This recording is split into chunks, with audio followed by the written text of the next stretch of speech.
What's up, everybody? Thank you for the love. Thank you for the love. Thank you for the love in the chat tonight. Welcome back into LTL Media. We're here, and it's March 29, 2026. And it has been a long road coming, almost 17 months until we get to this very point in this case. And I am very honored to be here tonight on this live stream with all of you to go over a comprehensive overview of the Enrique Delgado-Garcia case. So I want to show you guys where we're at now.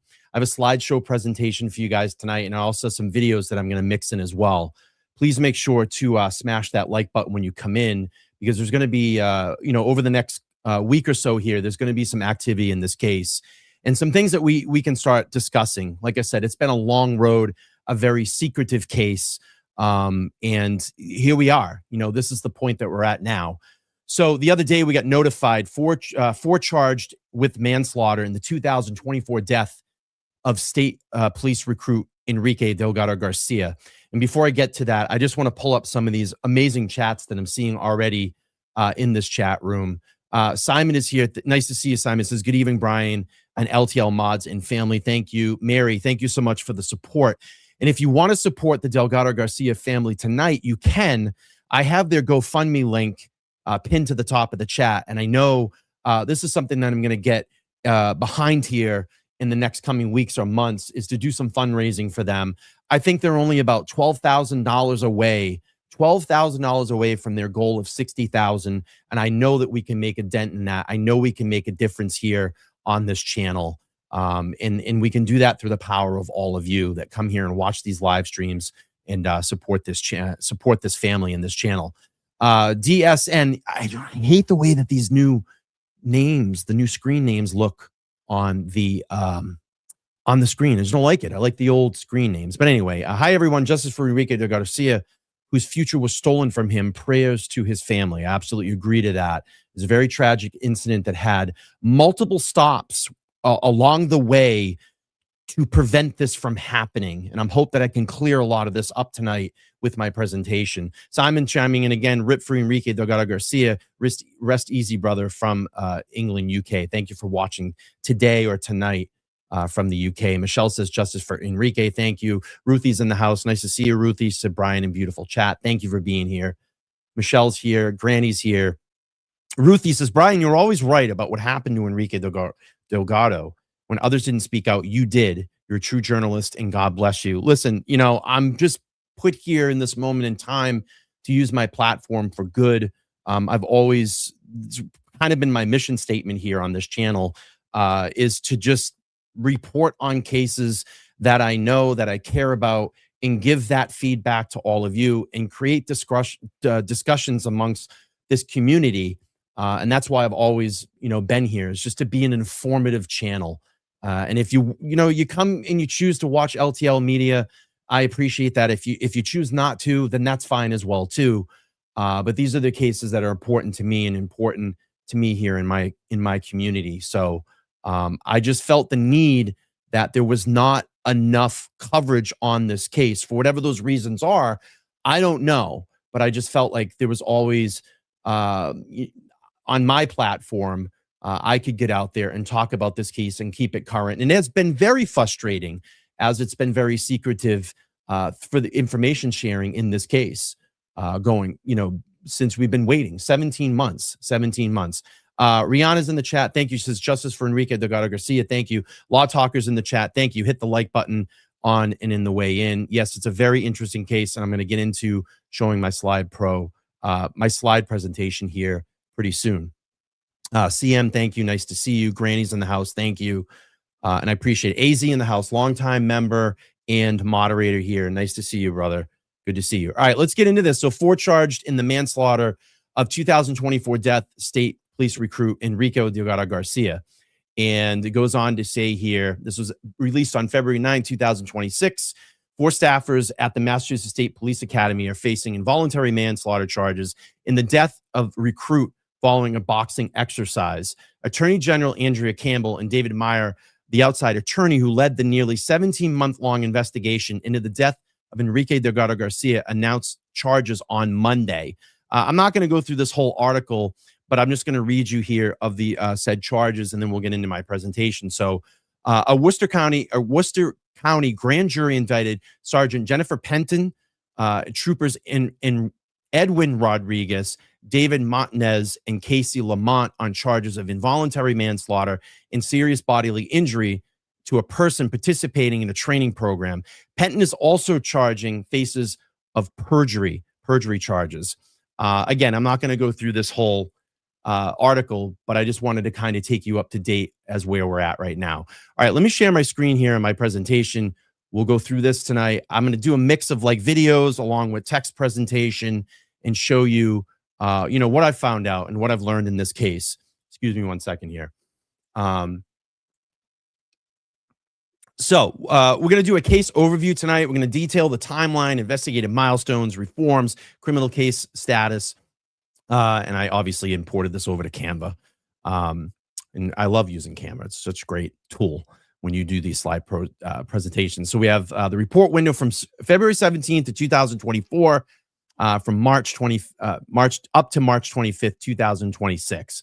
And I'm going to go here. So basically here we have the executive staff shot. So we have Delgado-Garcia was hospitalized on September 12th, 2024 after a training exercise, and he died on September 13th. As an independent investigation was launched, reform followed, and 4 academy staff were later charged in February of 2026. Such a long road here, a long road ahead here. Nice to see everybody here. Rocka, nice to see you as well. Sophie's here in the chat, channel moderator and member. Thanks for being here. Okay, so moving on here. So we have the incident window, September 12th, 2024. We have hospitalization after a defensive tactics boxing related exercise that was reported. And then September 13th, 2024, Delgado-Garcia passes away at UMass Memorial Medical Center. We also have early reporting immediately focused on training exercise in the academy supervision. That was pretty much reported right away, initial articles. And I remember, seeing that right off the bat. And that was where a lot of this like questioning came in, is like, if you're in this academy and there's supervisors and there's people that are in monitoring these type of activities and acts and, exercises, how could this happen? That was the initial question. And why did this happen? And then there was a lot of things about, was this a hazing incident? Because we've heard about all of the, allegations that have happened at the Mass State Police Academy. So I think if people initially went into that, I went into that myself, was this a hazing incident? And then later, through investigating and finding out, it went a lot deeper in the story. So we have the investigative path. Worcester DA Joe Early publicly cites a conflict and says his office will not lead the case. Attorney General Andrea Campbell appoints attorney David Meyer to run the independent investigation. And then we have the family, civil rights groups, and media continue pressing for answers and transparency. And we had a very long gap in time. It went almost 90 days and we weren't hearing anything about this case back in 2024. And it was just getting very frustrating. There wasn't a lot of details. There wasn't press conferences. There wasn't any information that was being shared at that time. And I just felt the need that was a good time to dig into this and try to see and find out what I could find out, through sources and talking with the family. So we have the outcome to date. We have 4 Mass State Police announces that the training reforms in 2025 include structural changes and the academy.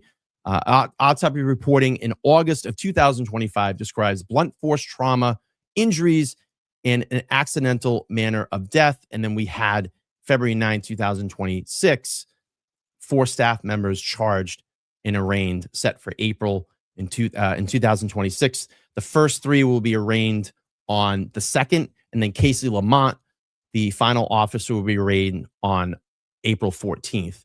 What I want to do here first is I want to play a little bit of DA Early's initial press conference here back on 9/16/24. So this is just 3 days after Enrique passes, and we'll play through a little bit of this here. All right.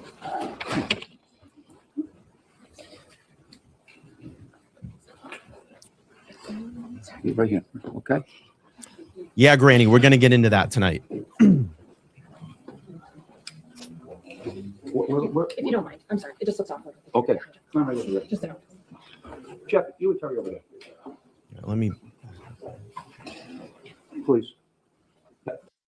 Okay. All right. Good morning. So one thing that I can share about you here, and you're going to see the family on your left side if you're standing that in the reverse direction, my right hand side. The one thing that that I have found out, and that I found out through talking with the family, is that they basically, I don't want to call it an ambush, and maybe it was a little bit of ambush tactic, but they were not ready for this press conference. They did not know that this was going to happen. They had been asked to come up to the DA's office. There were some conversations that happened with the family. They shared sentiments. They were there, I believe, to collect some belongings of Enrique. And then this press conference happens. And what you see is to the left is where you actually have to, well, my left on this side, that's how you actually have to get out. So they got ushered through this area with the press. And that's basically why they're standing here in this press conference. Enrique Delgado-Garcia was pronounced deceased at UMass Hospital Lakeside at 4:30 p.m. on September 13th, Saturday. Enrique Delgado-Garcia was loved by everyone in our office. He's a dedicated victim witness advocate who joined our office and was with us for about a year and a half before he left our office in April to fulfill a lifelong dream of joining the Massachusetts State Police. This is a time of mourning for Enrique's family, friends, and loved ones. This includes many of us, his fellow victim witness advocates, office employees who worked alongside Enrique within our office. This is a heartbreaking and tragic loss. Enrique constantly worked to make life better for others. He was one of the first ones to help, whether it was the victims he was advocating for or his fellow coworkers. He always did so with one of the biggest smiles that you've ever seen. He's a unique individual. I remember many evenings after 6 p.m. that I'd be walking out of my office and Enrique would still be at the front, either talking on the phone to a victim's family. And it would be Enrique, myself, and Margaret Bawamba, who was the supervisor within the victim witness office. We try and get him to go home. Say, Enrique, what are you doing here? It's time to go home. And he said, no, Mr. Early, I'll be leaving soon. I got a few things I still need to do. And he'd always say, I got a little bit more here to do. I always get someone else, I'm helping Mr. Early. And because of this close relationship, someone else will be handling this matter. There's no way this office can handle this. Everyone loved Enrique. At this time, the detectives, state police detectives assigned to our office will continue to investigate. He was an incredibly fantastic human being. Everything that I've heard about him, all the conversations that I've had with the family about him, so full of joy.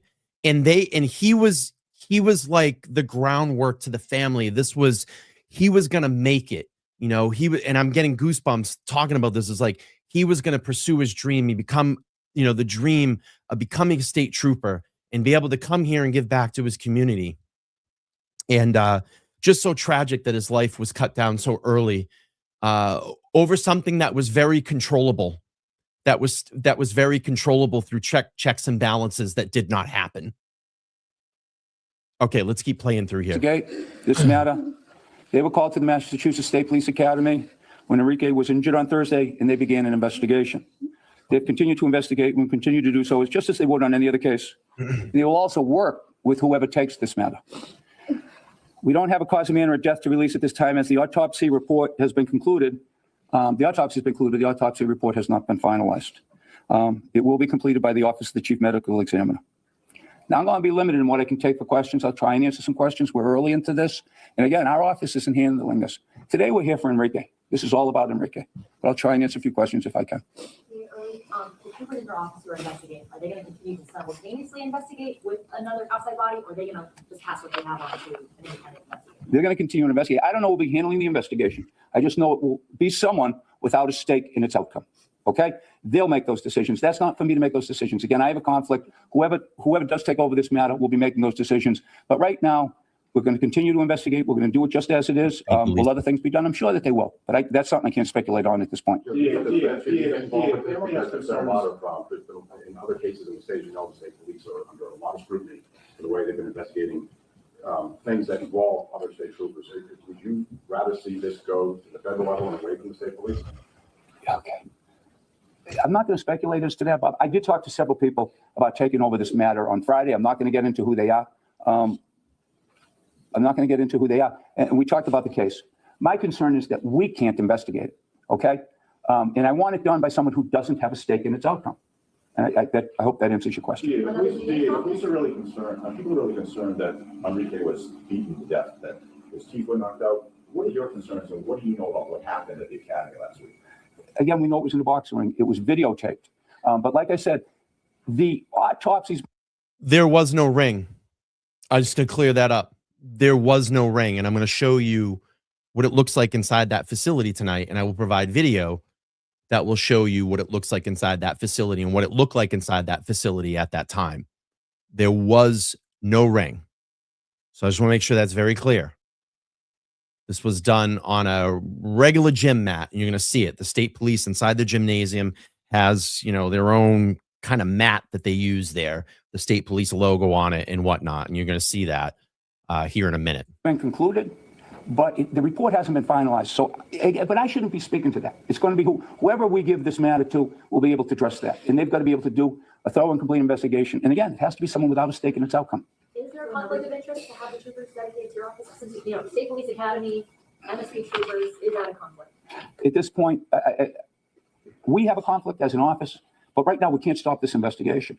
And the state troopers that we have assigned to our state police detective unit are some of the finest, most professional people that I've ever dealt with in my life. And I am certain that they will continue to do this in a professional way. And we've got to do things. You just can't stop an investigation. There's some things that have to be, they're time sensitive, they have to keep going. But whoever does handle this matter will have an opportunity to review everything from top to bottom, bring in outside consultants, do whatever they think they need to do with regards to this. So who is making that decision over who will be this new investigative body? I'm speaking to people now about whether or not who will take it and who, if they have the ability to take it, and we're going back on different things right now. Another DA's office? I don't think another DA's office is appropriate, but I don't want to get into that either. Again, they have state troopers that work, and it's a paramilitary organization, and it's a chain of command. So again, I'd like to see someone take this that doesn't have a stake in the outcome of this case. Do you think this should be an FBI investigation? Oh, I'm not going to get into that. I'm not going to get in. I'm we don't know enough. Okay, so I'm going to just kind of pause this. This is going to kind of go on with the press. It was very early in the investigation. This is from 9/16/24. So, 3 days after Enrique passed. And I want to go back to my slide deck here. So just to give you the basic, if you want to go back and watch the entire press conference, I have that here on my channel. So I just don't want to waste too much time on it. I know it's very important, but it's pretty much, that's what you're going to get for the rest of the interview. Okay, so let's talk about what the actually inside the academy looked like. I'm going to show you a couple photos here of what it looked like pretty much at that time. Let me share my screen here. So this is what the academy gym floor looks like in kind of full texture. You have the pull-out stands behind where recruits can wait and sit during training time. And then this is basically what it would kind of look like. And you can see off to that side there, that's where those pull-out stands are. And you can see here, this is where their kind of, their exercise area is and their drill area is. And I just want to show you some video that I found on the Mass State Police site about 6 years ago, and not much has changed since then, but we'll get a general sense of what training is like. Unfortunately, you're not going to see the boxing tactical exercise that, it's basically a boxing match on a mat. And I'm going to talk a lot about the detail in that. And I know someone was asking, this is going to trial. 3 formal indictments will be read on April 2nd, and 1 will be read on the 14th. So there are 4 indictments out for individuals, and we're going to get into a lot of this tonight. I know there's a lot of questions and to be answered and asked, and I'm hoping that I can provide all that in my presentation tonight. So let's take a look at what it looks like inside the actual gymnasium in the training exercise areas of the Mass State Police. Thank you, Law Talkers. Appreciate you.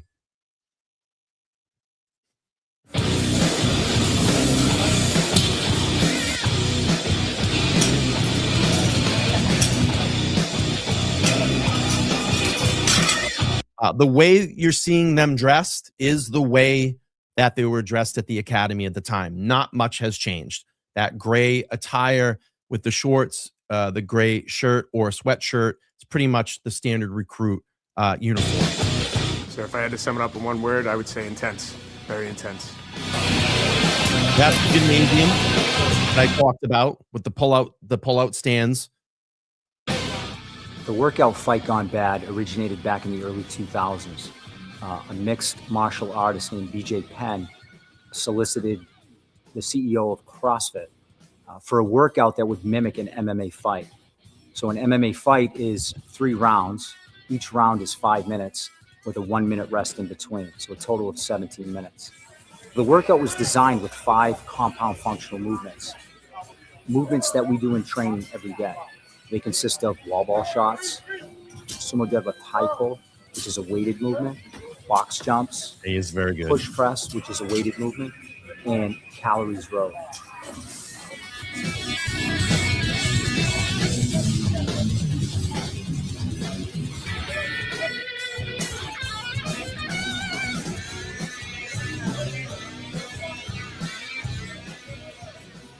So each trainee that does the workout is measured in a score. So each repetition that is performed correctly, they get a point for.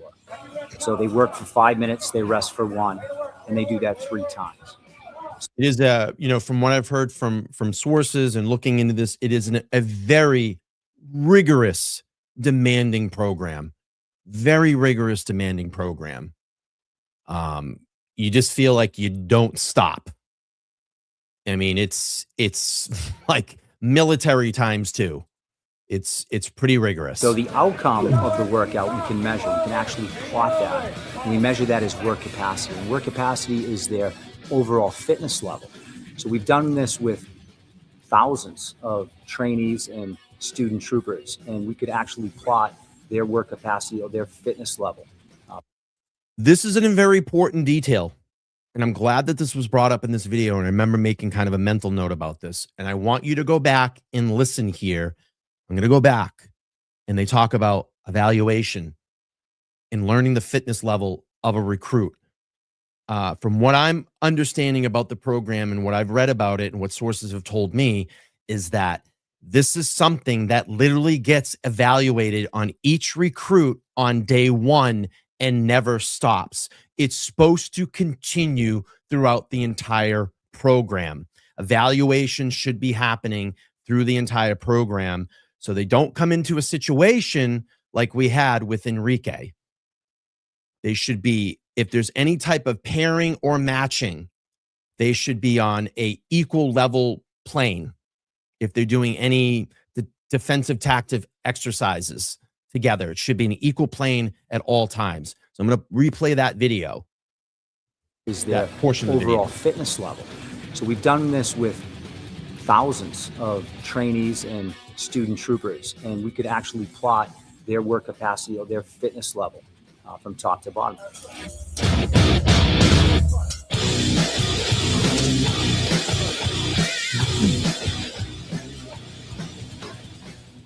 So that's the workout, and that's how it's measured. As far as the origin goes, BJ Penn participated in that workout. He participated in the 17 minutes, and when he was done, he was asked, "What did you think of that workout?" And he said, "That was like a fight gone bad," and hence the name Fight Gone Bad.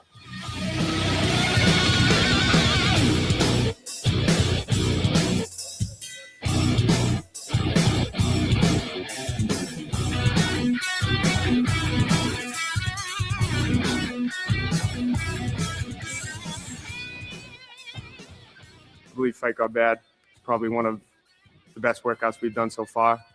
It applies to the job. When you're fighting for your life, if you give up, you're done. You give up here, your score is less. I personally scored a 300. If out in the real world I needed that 301 to live, I wouldn't have made it. The more you push, the better off you do. Same thing in the real world. Same thing on the job. The more you push, the better you are to make it further.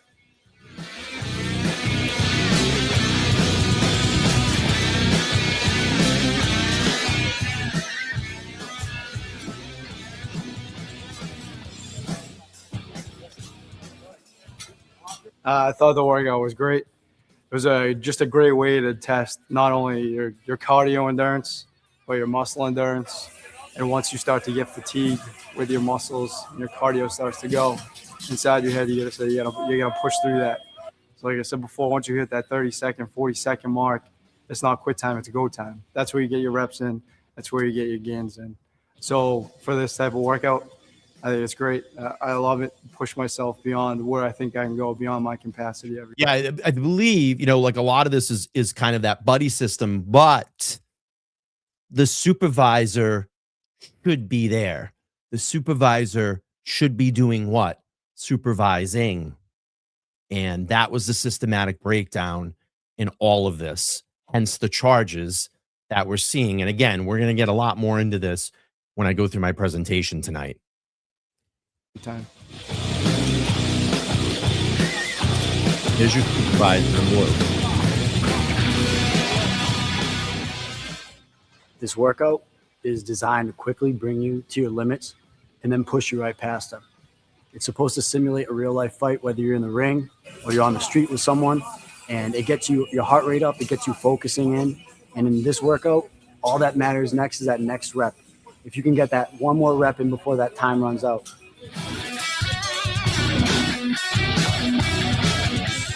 So this training is done inside a gym where it's supervised and controlled, and it's a generally safe environment with little risk. Supervised, controlled, and generally a safe environment. Supervised, controlled, and generally a safe environment. Stitch that into your brain. Let's say it one more time. Supervised, controlled, and generally a safe environment. To injury, but this mimics what's done, the intensity of real world. Troopers that are out on the road could experience this intensity in the fight of their life.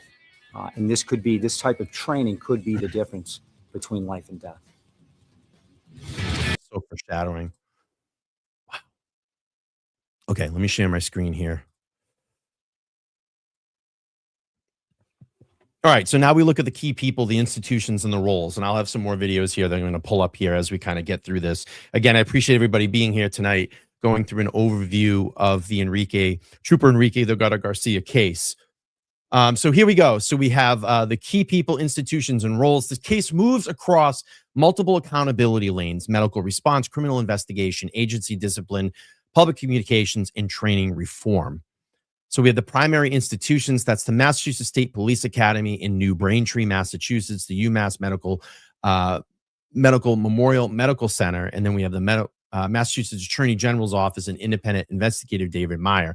Public accountability lanes. Worcester DA Joe Early says his office has a conflict of interest because of Delgado-Garcia had worked there. I initially was very, very critical of this, but I think it was ultimately the best decision to let an independent investigator and come in and handle this.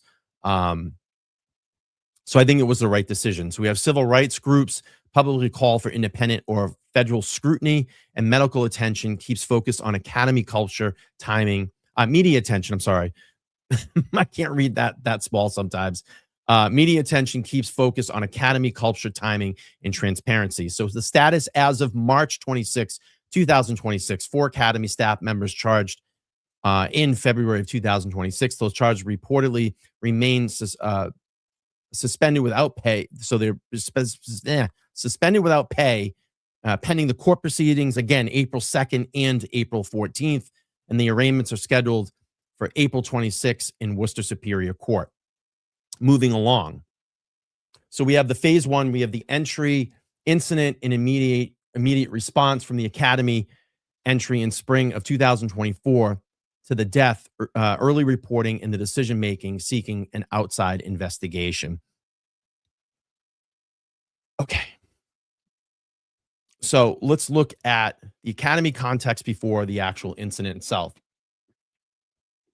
So Delgado-Garcia's academy entry was in April 22nd, 2024, as part of the 90th Recruit Training Troop. Leadership context changes during the 2024 as Mass State Police itself was under transition. So the known entry point. So in April April 22nd, 2024, Delgado-Garcia joins the academy as part of the 90th RTT. He had passed all his physical, and I want people to make sure that they understand this. He had passed all his physical exams and had no pre-existing conditions that would have prevented his attendance, and that was through a source. A source had told me that they couldn't even remember the last time he ever complained about a stomach ache or flu. I mean, he was an avid runner. He was in great physical condition, and he passed all of his medical evaluations to get into the academy with flying colors. They would not allow you to go into the academy with any pre-existing conditions. So he had a clear medical bill when he went into the actual academy itself. And that sets up the baselines that it enters training as a qualified recruit. So we have the institutional context. On February 17, 2024, Governor Healy and Lieutenant Governor Driscoll appoint John E. Ma Jr. as intern colonel. On October 4th, 2024, Jeffrey D. Noble is later named the Mass State Police Colonel after Delgado-Garcia's death. Leadership changes become part of the Mass State Police broader reform and accountability narrative. And I just want to pick this quote here. Quote, on October 4th from the Boston Globe, Enrique Delgado-Garcia described a hazing-like and torturous environment at the academy for weeks to his family. That's how he described the environment itself. Okay, so now we're going to get into the actual event, the event itself. So on September 12, 2024, the incident day timeline. So for public record places the crisis on September 12th, 2024, in a hospital arrival at between 12:30 and 12:50 p.m. And then the family was notified at 1 p.m. So we look at the actual training event itself. And I know this is probably really small to read, but I'm going to read through it. So upon arrival on day one, recruits are always to be evaluated. And that's what I talked about in this previous video when we were going through. We were talking about that. Evaluation, supervision, everything should be constantly evaluated. Recruits should constantly be evaluated. Their physical presence, their physical condition, how are they aligning with other recruits in the class? That should constantly be done. So early reporting connected the medical emergency as a defensive tactic boxing related training exercise, which we later found was unauthorized. It was unauthorized. Public reports at the time said Delgado-Garcia became unresponsive during training. This became the single most important factual hinge in the case narrative. He mentioned the day before, and this is very important as well. Here's a detail I'm going to share with you that I found out through sources. So the day before the September 12th incident that landed him ultimately in the hospital and ultimately to his death, there was a match in the same capacity that we saw on the 12th. There was a match on the 11th. And after that match, he had complained, and the quote that I heard was, his head didn't feel right. He said that something in his head didn't feel right. And then we go to the match on the 12th. So this was reported that he said that his head didn't feel right. So what we know and what we've learned about this and what I've learned about this, the incident was recorded. As reported in the media, I verified it through sources. It was recorded. It was a single camera recorded. There were 2 rounds, each lasting 1 minute. Enrique was visibly rocked multiple times in the first round and was knocked down hard near the end of the first round.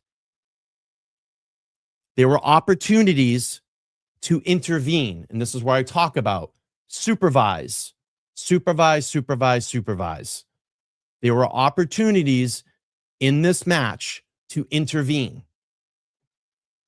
Now we go to the end of the first round. During the break, there was a 60-second break between rounds. Enrique was visually hunched over on his stool. From what I have learned, during the break, his opponent was sat for about 20 or 30 seconds and immediately came back to the center of the floor to restart the second round in this match. And it was the same opponent on both days. So 20 seconds, 30 seconds down on the stool, his opponent was up and ready in the center of the ring. Enrique took the whole time, basically until like, okay, come back to the center. And he was up off his stool. And I put that he was the last to rise from his stool and return to the center of the mat.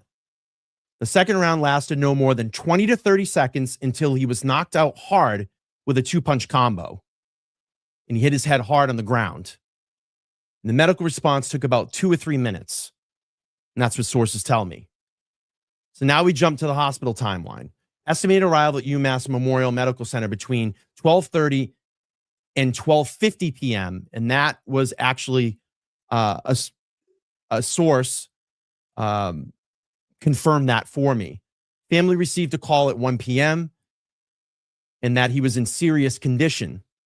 Sworn in, and then later was sworn in on the 13th as a Mass State Trooper, and then ultimately, because of his injuries, passed away on September 13th. Immediate public attention, WBZ and CBS reporting the same day said that the trainee had been seriously injured in a boxing training exercise. Once that detail entered the public reporting, the story quickly shifted from a private medical emergency to a public accountability case. And then I was following this as initially it started. I started reporting on my channel on September 16th, 2024. It was very brutal. It was a breakdown in supervision. It was a breakdown in operations. It was a breakdown in accountability. This match had every moment within that first round to be stopped. To be stopped. Looking at the physical condition of Enrique at that time, could have been stopped. And it was not. It was allowed to continue. So what I'm going to do here is show you something that would be very similar to the tactic we saw, but these recruits would be standing. And I can only find this through Alaska State Troopers, but this is pretty much the gear, minus the chest gear, that they wore during this boxing match. They had gloves. They had protected headgear like this. And what I can say is that, yes, Enrique was physically stature taller than the opponent, but there was a skill level difference. And what did I talk about? Recruits should be what? Evaluated and constantly evaluated through the academy. Their skill level, their physical presence. So things like this don't happen.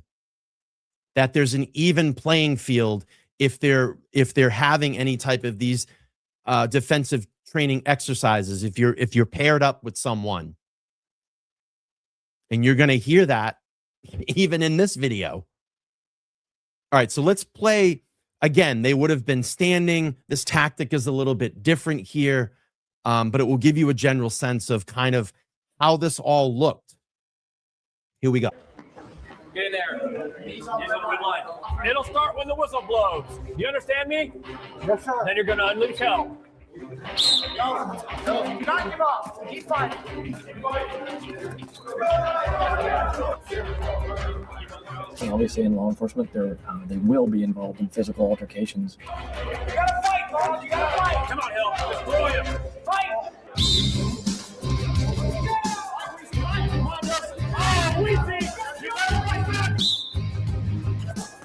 Do not give up. If you stop, he wins and you die. Come on, Harris. Hit him. Protect yourself, Dad. Keep going, Comfort.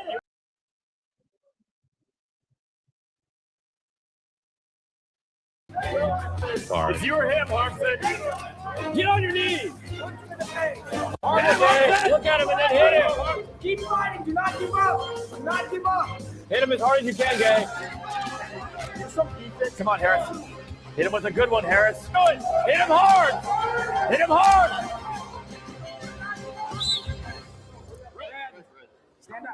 It shows them that they have the ability to get hit in the head, to get hit in the stomach. It hurts. It doesn't feel good. It doesn't feel good to anybody, but they have the ability to drive on and keep going. In 1 minute is not a lot of time. So it gives them a good idea of their physical fitness level. So as I said at the beginning of this is the protective gear they had on, minus the chest gear. So they had headgear, they had guards, they had gloves. That's what you saw. But again, this goes back to a skill level. His opponent outmatched him. He clearly was overmatched. Enrique had the size on him, but this guy had skill, knew what he was doing, knew how to, probably had some boxing training there. And that should have never happened because it should have been an even playing field.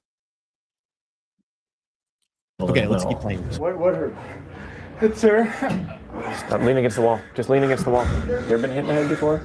Not hard, sir. No. And not repeated, huh? No, sir. Okay, so that's a new event?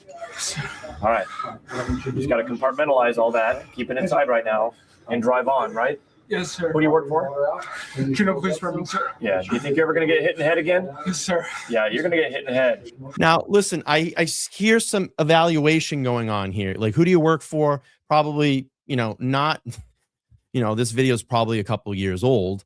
There should be some better medical evaluation here, but probably doing, what do they do when you're in a car accident or whatever, get into an ambulance when they start asking you, what is your birthday? What's your security number? What's your name?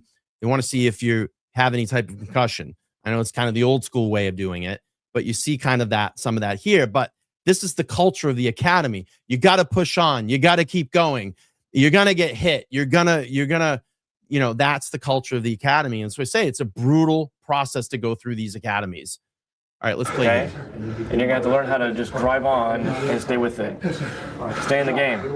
Yes, sir. Can you do that for me? Yes, sir. It's 103 days long. And this was only day 3. So that guy looked like he had his bell rung. It's a long way to go.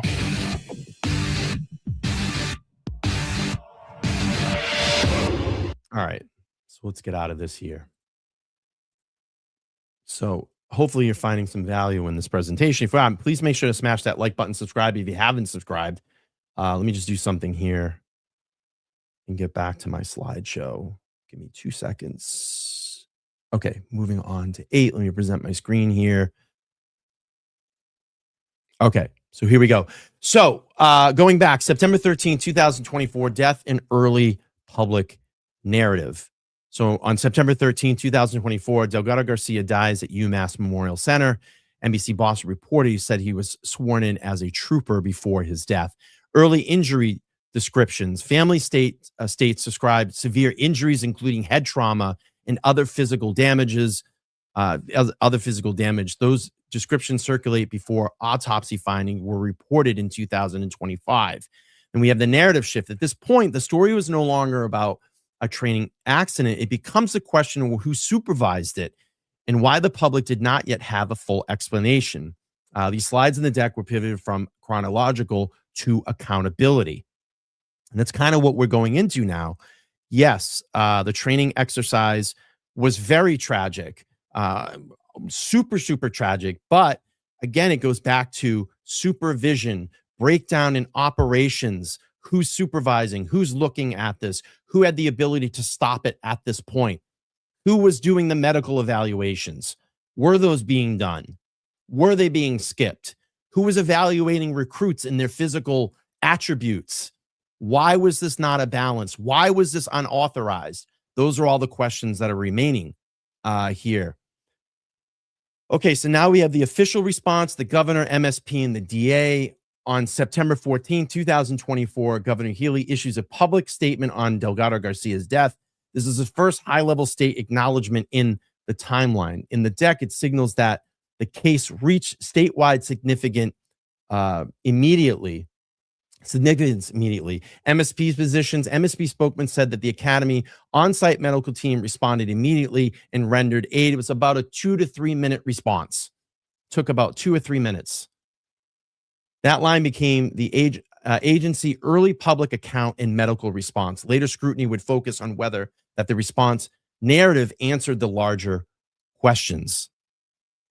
On September 16, 2024, Worcester DA Joe Early says his office cannot handle the case because Delgado-Garcia had worked there in the Victim Witness Advocate Program.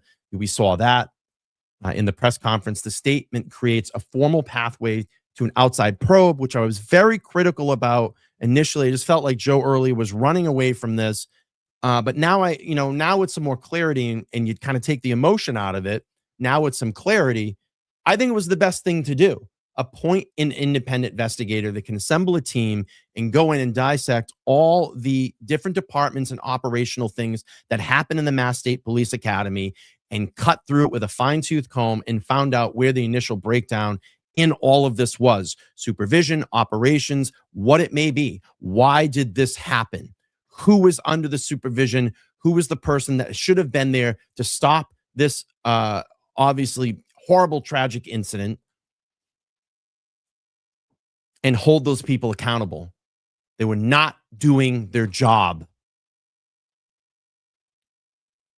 It is one of the most important institutional moments in the timeline. So we'll move forward here. So now we have phase 2, outside probe, transparency, pressure, and public accountability. The story expands from one of the training events to question about the evidence, agency message, and academy culture. So as we go forward.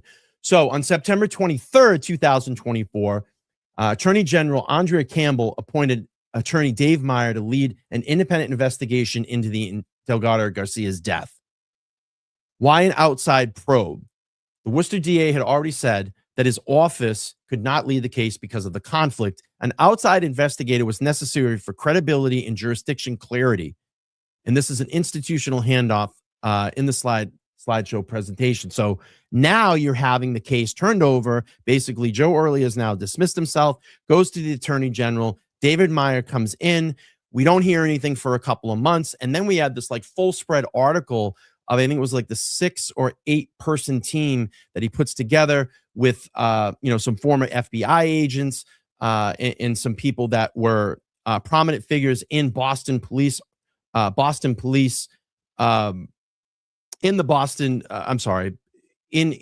Boston police politics, or had positions within the Boston or Massachusetts police system.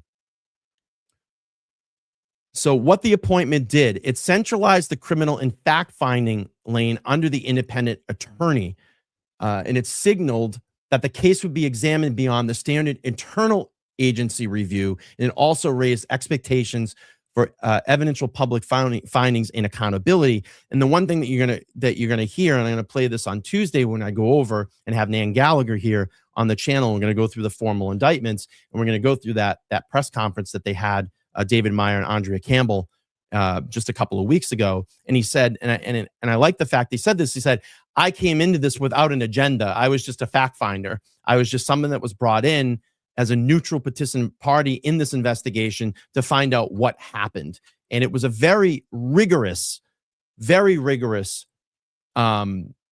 investigation. I think there was well over 150 people at the Mass State Police Academy interviewed. There were former recruits, there were former classes, and then some in this. So why this matters from here on, the deck will show that the case is a long-running independent investigation rather than only tragic training incident. That frame makes later reform and charging decisions easier to follow. See, Panda says, good job on the presentation. Clearest timeline I've seen on this case. And I have all more micro details, which I'm going to get into a lot later. Maybe I do those out in some different live streams. But I didn't want to make this like a 5-hour presentation tonight, but I appreciate it. I really, really do appreciate it. Okay. And then DMart says, and they had the entire crime scene at their fingertips, didn't have to search far and wide for witnesses, etc. There is no excuse for all the amount of time that it may have turned. And here's the thing, and I agree with you. I 100% agree with you. But I'm going to tell you the one thing, especially in situations like this, what happens, okay? I'm going to tell you what happens and what slowed down this investigation. When something like this happens or this particular incident happened, I can tell you, I know what happened was lawyers and union representatives. So you had to get past those two representatives to get any cooperation in this. Everybody lawyered up and everybody went through the union rep. That's what slowed down this investigation. So they just lawyered up right away. Lawyer up, talk to the union rep. That's why it took so long. And there was a lot of people, friends, family, hundreds of people at the academy that were interviewed. Yes, that's the thing. Lawyers and unions. And I don't know what this is going to do to the Mass State Police Academy. I really don't. I don't want people to forget about this at all. This is a huge moment for institutional change. And I hate to say this, but this needs to be used as an example. This death needs to be used as an example going forward in every academy across our nation. There should be reform across all of our academies, and this needs to be used as that example. And I hope they get it right, because this can never happen again. Enrique Delgado-Garcia didn't ask for this. He was just being told what to do. He trusted that academy to go through it. So it's part of the defensive tactics training. It is not anymore. And there was an article that just came out the other day that they're going to possibly be switching to jiu-jitsu and dropping the training boxing exercise part of this. And I agree. Needs to be done. Needs reform, needs change. Okay, let's move forward in the slide deck here. So as the investigation developed, former trainees, family advocates, and civil rights organizations pushed alleged allegations of bullying, discrimination, and abusive academy culture into the public narrative. Former trainee classmate reports on John Baptiste spoke pretty diligently about his experiences at the academy. So on September 17th and the 18th, media coverage in which a former MSP trainee classmate speaks out, and I'm going to play that interview here. Those reports widen the story beyond one medical emergency to a broader academy environment. Culture change needed in the academy. Civil rights pressure. The ACLU, Massachusetts, calls for an urgent investigation on September 20th, 2024.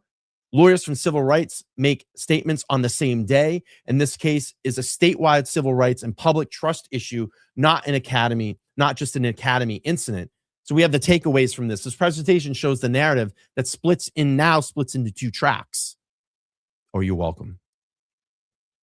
One, what happened physically during the training event, and two, whether the academy culture and supervision made that outcome more likely.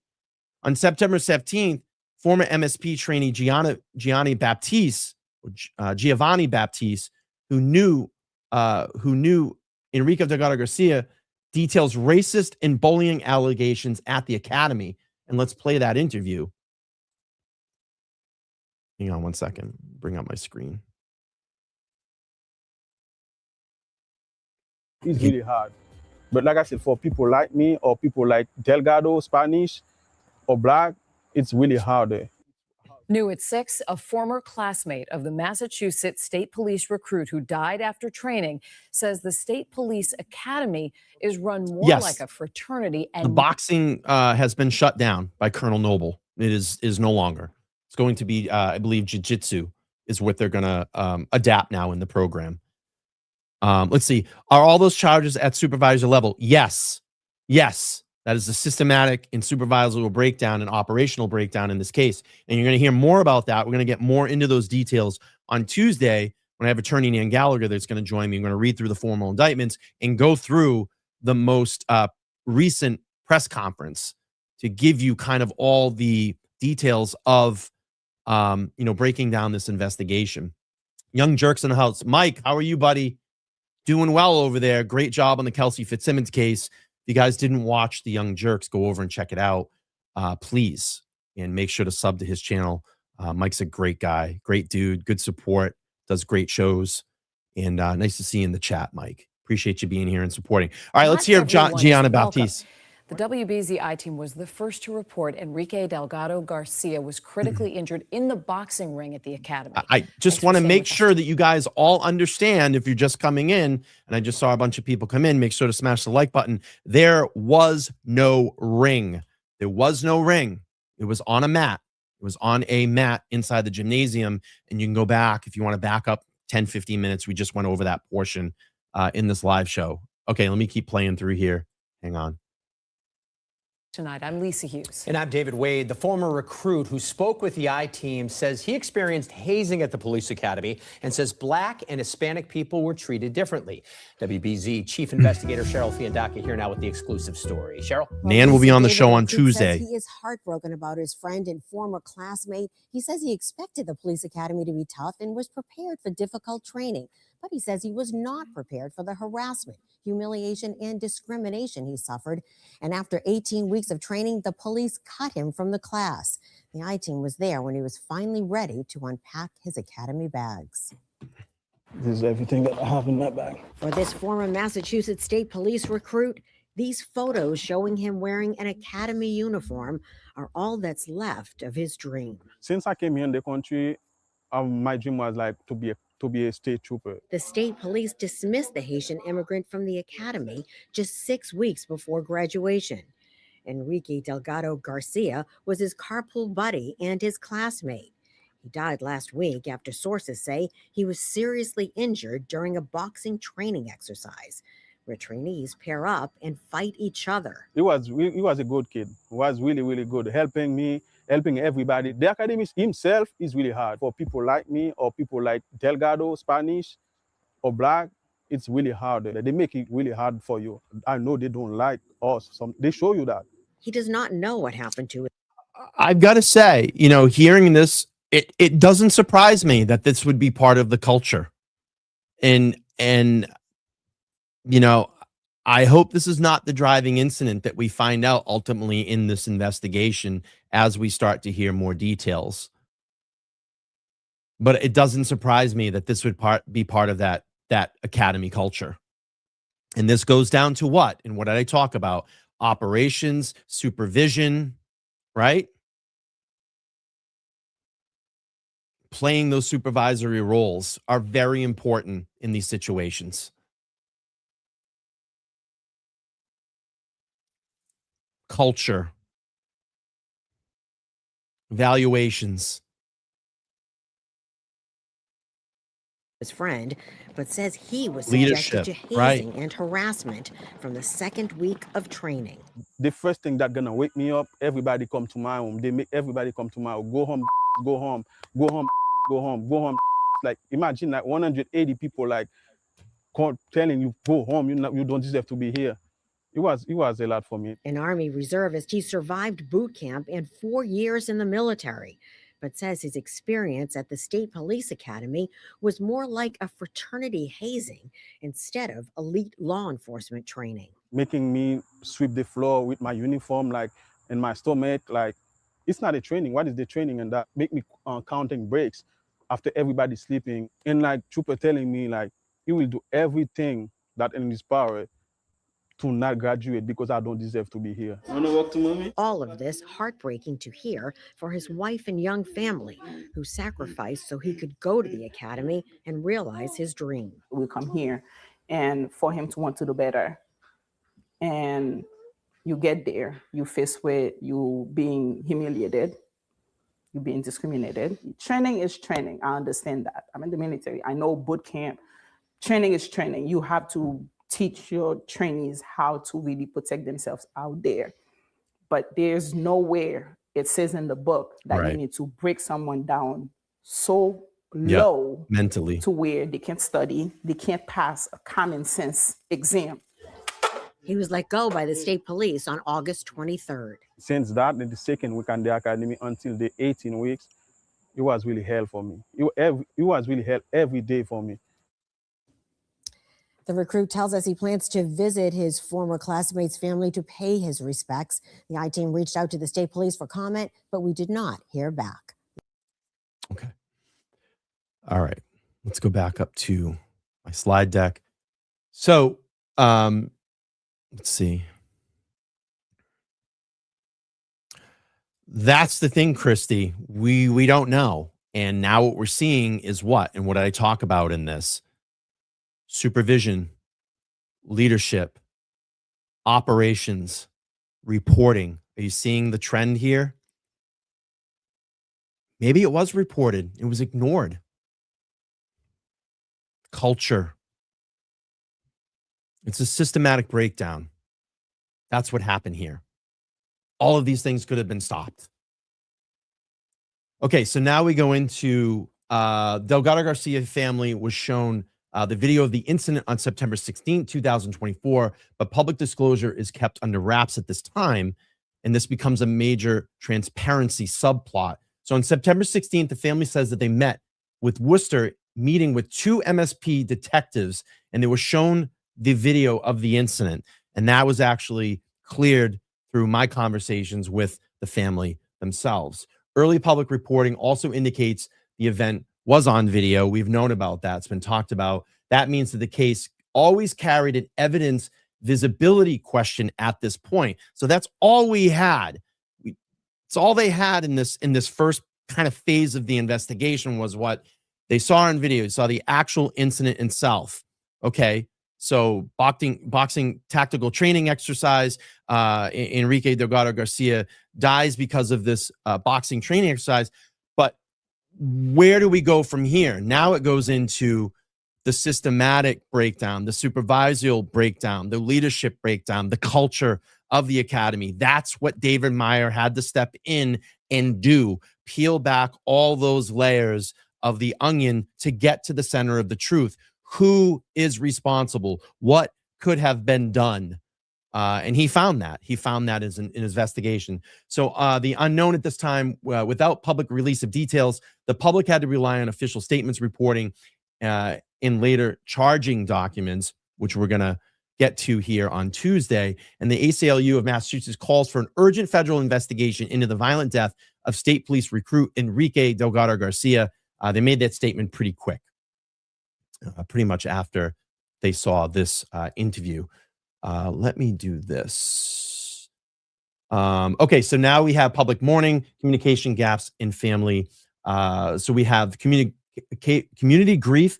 Official wake was on September 27th, and the funeral was on September 28, 2024. Media coverage framed Delgado-Garcia as a recruit who died while participating to serve the Commonwealth, and he did. We have the communication gap. MSP acknowledges death publicly on X on September 30th after the funeral. I was so upset with that. It was just so like the timing is like, come on, man. Like you guys should have came out and said something a lot earlier. And why do this on X? You know what I mean? It also logs later coverage criticizing the delayed public acknowledgement. And this matters because communication timing affects public in trust and institutional sincerity. And I felt that they had some opportunities here to really step up as the police academy, to really acknowledge what was going on very early on. And I just felt like that wasn't getting done, as many of you voiced your concerns as well.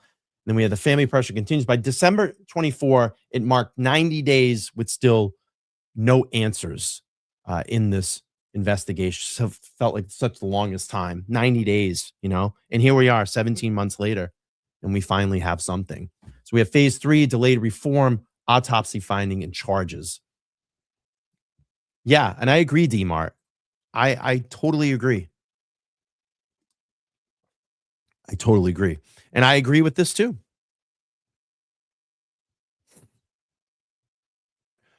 All right, so this phase shows how the case evolved over months. Policy changes came to the public, learned reporting, autopsy finding, criminal charges arrived later.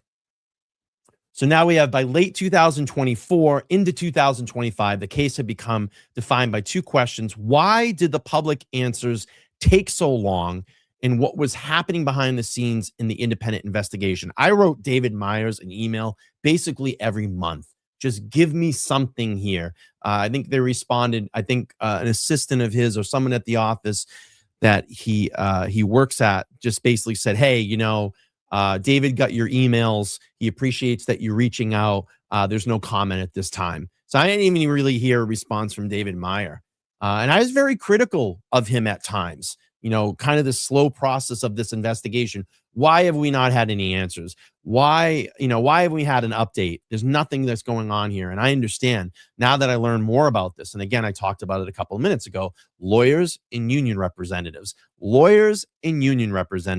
tough to get past all of that stuff when people don't want to first come out and ultimately start, sharing information. They want to make sure that they're behind their lawyers and they're protected. So 90-day marker on December 14, 2024, still no answers. And that marks the 90-day milestone. So then I find out through talking with the family meets with David Meyer. And I was like, oh, wow. And this was the first meeting. Family meets with investigator David Meyer on December 30th, 2024. And Meyer interviews Frem's family and then shifts focus back to the academy oversight and authority structures. And that was confirmed by the family as well. And then we had the public narrative. This case stayed alive through family advocacy, news follow-ups, and political requests for updates. And then obviously in December of 24, I launched 2 LTL Media billboards. I just felt like this case wasn't getting the attention that it should have. 90 days out, it's like, what's taking so long here? Like we don't have any people charged. We don't have an update. We don't have an investigation. And I'm going to be honest with you. I think this is probably one of the most proudest things that I've been able to do for my community and give back to this family that just, every time they were hurting, there was not getting any public attention. I just felt like this was just being erased from our existence. And I just felt the need that I had to do something. And I'm very grateful for all of you that supported me through my channel, that I could have the funds to fund these billboards, these 2 billboards, because billboards are not cheap, especially out in front of, right out in front of Foxborough Stadium near the Karen Reed billboard at that time. Just a couple of roads, blots up from the Karen Reed. So I am ever so grateful that I was able to source that money from my channel and give back to this family and my community to raise some awareness here and say, hey, what's going on? Let's get some, public attention back on this case. Let's get some media attention on this case. And I am ever so grateful that all of you came and watched my live streams, donated to the channel, sent Cash App memos, through my reporting in Karen Reed's case. And I had the ability to turn around and say, well, let's use this money for some good. Let's give back to the community and to be able to raise these 2 billboards. So thank you. Thank you all. I really do appreciate that. And Karen says, and you wound up using your own money on the second one. I actually funded both of them. I never did any crowd source fundraising for them. I put my money where my mouth was. I plopped it down and did 2 billboards for this family to, give back to them during the holiday. Let's raise some awareness. What was it? I think we estimated the traffic that came through during those 28-day cycle, that 21-day cycle that I had on each billboard. Is like 100,000 sets of eyes would be able to see that as they drive by. And you're in holiday time at that time too. So it was a very good central focus at that time to have those billboards up. So D-Mart says, you have been steadfast on behalf of Enrique. It's Admiral Brian. Thank you so much. I really appreciate that. I really do. Okay, let's move on here.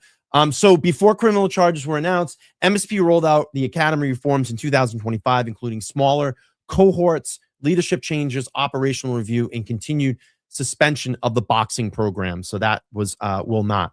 Como, I'm going to answer this really quick. So there's no set trial yet, but 3 indictments will be read on April 2nd and the final one will be read in court on April 14th. Now, indictments do not immediately mean guilt. Every party is innocent until proven guilty, and we're going to have to follow this case and see where this all lands and how this all ends up. But it's an extremely important case here in Massachusetts of academy culture, of state police that are supposed to be here to protect us, and trust. You know, when someone goes into that system, you're trusting the academy to keep you well and keep you safe. And that's not what happened. And again, this is an opportunity. This is an opportunity for academies across our nation and hopefully across our world to use this as reform in their academies, that stuff like this never happens again. And I've looked at articles, you know, incidents like this have happened at police academies before, at state police academies across our nation and across the world. So these things do happen. But now you have the opportunity here to culturally change it, operationally change it, put in proper supervision, make sure that the supervisors are being supervised, making sure that recruits are constantly being evaluated through their training. Are they visually capable to do it? Are they physically capable to do it? And have those checks and balances so things like this don't happen. Laferio checking in. Thanks, Nan. Appreciate you. Nan will be here on the show on Tuesday as we do kind of part 2 to this. We're going to read through the formal indictments and go through the most recent presser. But Nan says your billboards really helped eyes on this. I hope it did. I really hope it did. So now we go into instructional changes. Mass Government Gov says that the incoming class would be split into 2 smaller cohorts. The state police also announced new academy leadership and an hour-by-hour review of operations. And this was all put down by Colonel Noble with the direction of Moore Healy. And those direct responses to institutional risk and training oversights concerns. So why this matters: reform says that the agency believes meaningful changes were necessary even when charges were brought. But that does not itself assign criminal liability, but it does show institutional consequences. And the associated reporting and media coverage also highlighted that the box will remain suspended, and it will. In March of 2025, reports surfaced that allegations of hazing and harassment halted training in a new East Falmouth Academy setting that's not related to the state police, but it was a East Falmouth police training facility, and we heard about hazing there. So this is like a cultural thing that needs to change. That supported a broader academy culture subplot. Let me just get a quick drink here. If everybody's following along, everybody's enjoying this presentation, please give me a 1 in the chat. I just feel like everybody is, and maybe you're all glued to your screen right now. And I'm hoping that you're finding extreme value in this. So we have the autopsy reporting on August 27th, 2025. In August of 2025, thank you so much for those 1s. Love you guys. Reporting the autopsy shared in the family said Delgado-Garcia died from blunt force head injuries, with reporting described as a manner of death as accidental. Love you guys. Thank you for the 1s. 1s. I love the 1s. Thank you. Everybody's here. Nice to see some channel members here too. Natalie says, I'm floored that at the LE practice. It is a cultural. Jay Boogie here. Nice to see you, bro. Really nice to see you. Love Jay. Jay's great. I do the spaces with him and Amy. It's so fun. I love it.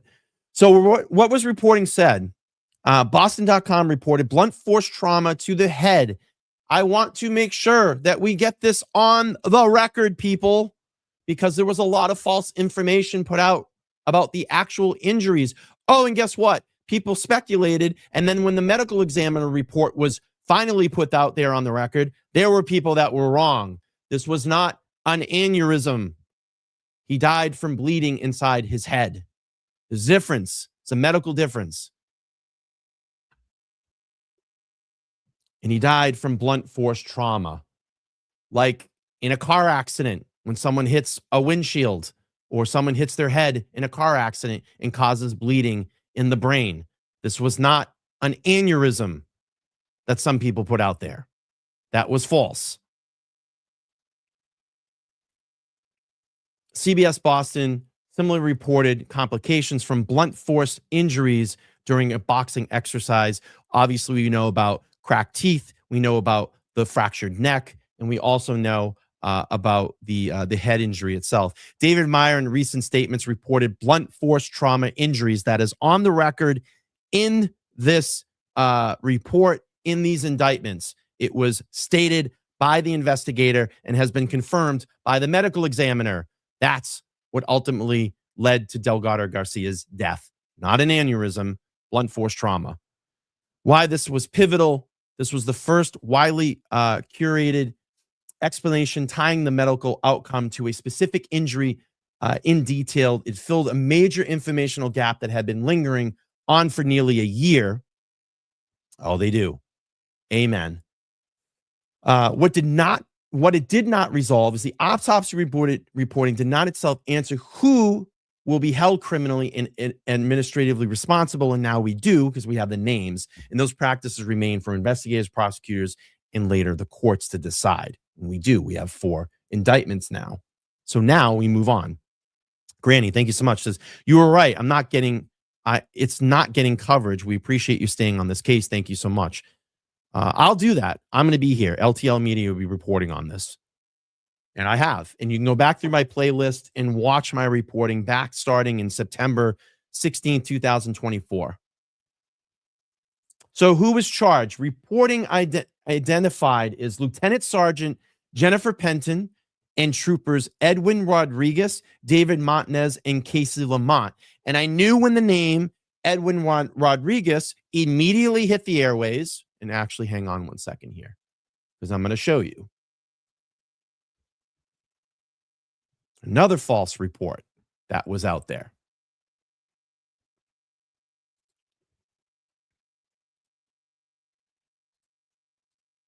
Hang on a second. I'm just queuing up a video. Because someone had an amateur background in boxing, immediately people go, that's the guy. That's the guy that must have been boxing Enrique Delgado-Garcia. Wrong, false, bad reporting. It's not. And you can see Edwin here in the red, white, and blue. He was a supervisor. He was a supervisor. Well, he was supposed to be a supervisor. He was not the one that boxed Delgado-Garcia. And then people ran right to that and went, oh, this has got to be the guy. This is him. Nope, it's not. Sorry. Nope. That trooper, as far as I know in this investigation, has been free and cleared and has not been charged. Okay, let's go back to the slide deck. So how this case was framed. Okay, I'm sorry. So sources report all 4 were charged with involuntary manslaughter and causing serious bodily injury. And Penton was additionally charged with and facing perjury charges because she lied. She lied. She lied about reporting the incident. And you're going to hear that on Tuesday when we go through the formal statement from Attorney David Meyer. Natalie says, thank you, Brian. That was a rumor going around, and I was wondering if it was true. And not true. Was not Edwin Rodriguez. So how the case was framed, WCVB reported the indictments resulted from a 9-month of, here we go, grand jury work involving, and I said this earlier, 150 witnesses and about 350 exhibits. So Ruthie says he was harassed because people blamed him. Just a question. That scale signals the substantial independent investigation. Again, I talked about what? Lawyers and union reps. That's exactly what slowed this down to almost a crawl in this investigation. This also helps explain the long period between death and charges. And then we have the key takeaways. Charges are not convictions until innocent, until proven guilty. And this might be my last slide. Okay, so we have here administrative fallout and court dates. We've, after the charge reported, said that the accusations members were suspended without pay. We do know that. The accused members, I'm sorry, were suspended without pay. They currently are. Excuse me. And court dates were later set to April 2026, April 2nd, 3 of them, Penton, Rodriguez, Montanez will be arraigned on April 2nd, and then Casey Lamont on April 14th. So you have administrative track, WCVB, and other outlets reported that the charges members were suspended without pay, with pay. Sorry that. Check that. With pay. They separated from the criminal prosecution track, and the distinction matters. Agency discipline and criminal liability are not the same process. We have the court calendar. Again, I just gave you those dates. Casey Lamont will be arraigned on the 14th, and the other 3 members will be arraigned on April 2nd. Though these are what happened next milestones. And I was just on the mass court the other day, and this is actually from Post Commission. This is their post, and what you can see there, day February 10th, 2026. This is Post posting their suspension order and notifying the public of this. Yeah, I know. Fuck lawyers, right? Fuck lawyers, right, man? Fuck lawyers. Fuck them. Fuck them. I think this is my last slide here, but yeah.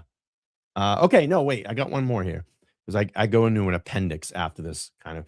So let's see. Policy and legacy. Boxing is out. Jiu-jitsu in. By March 2026, Boston Globe reports said boxing has not been used since 2024, death, and will unlikely return, with jiu-jitsu discussed as a possible alternative. What changed? The defensive tactics curriculum had already moved. Hey, I got that word right. Had already been moved away from boxing after the death. Leadership signaled boxing was unlikely to return, and it turns the case into a policy change story as well as a criminal case story. So why this matters, the curriculum changes, shows institutional impact, and gives the public a concrete after picture. Well, we can only hope so. And it also keeps the focus of preventable risk and future training safety. God, please change it. Get it right. Put the proper people in the places that can train these recruits and monitor their safety and their health. And I have this as the closing message. This case altered academy training, agency leadership posture, and legal exposure of staff members, and the court process remains ahead, but the institutional effects are already visible. And I hope they are. And I hope they do stay intact. I don't want to hear about this again. This is just a little timeline of key events that we already went through.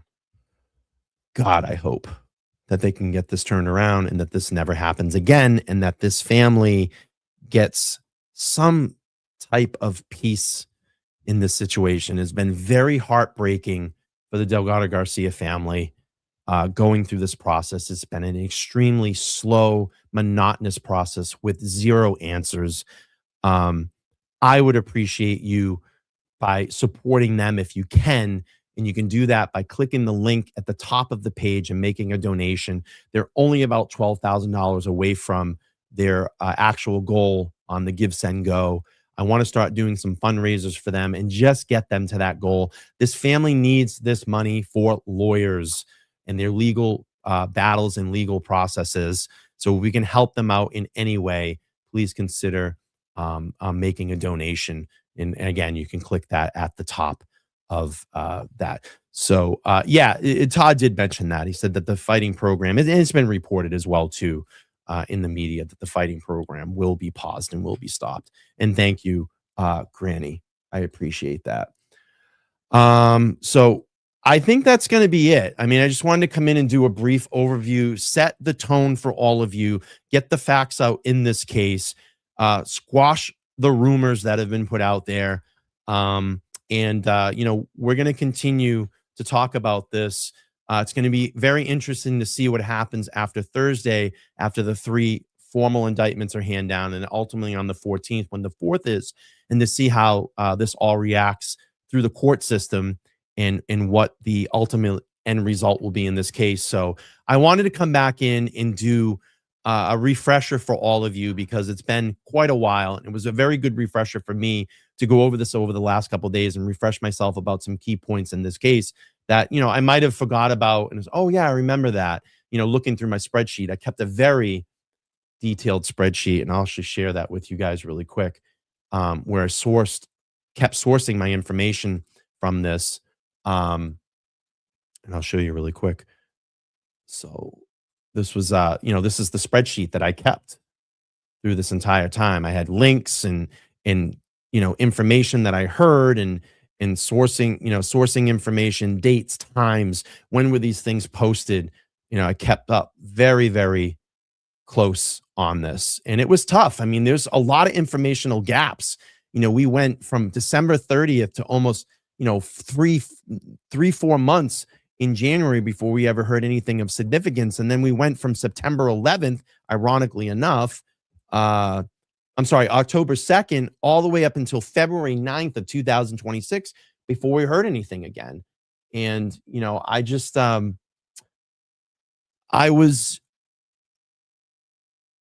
wanted the family to continue and grieve the way that they needed to. And I didn't want to put myself and felt like, I'm kind of impeding or impending on them. I just wanted to give them space.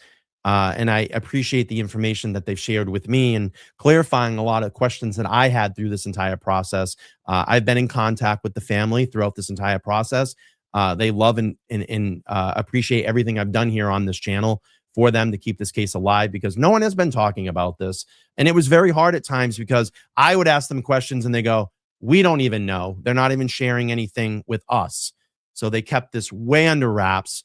And now I'm hoping that some of this information sharing will open back up and we start getting, some more details and answers in this case. So that's why, it's been very frustrating for me. And I didn't want to tend to keep just going back and rehashing a lot of the stuff that we've talked about. I wanted to wait until we had some solid information that I could come live and give you guys some updates. So thank you, Karen. I appreciate it. Thank you so much. I appreciate all you guys. D-Mart says, great job, Brian. I've been following this story since it first reported, and we'll see to the finale. It upsets me to no end. Absolutely. And absolutely. And I think, I'm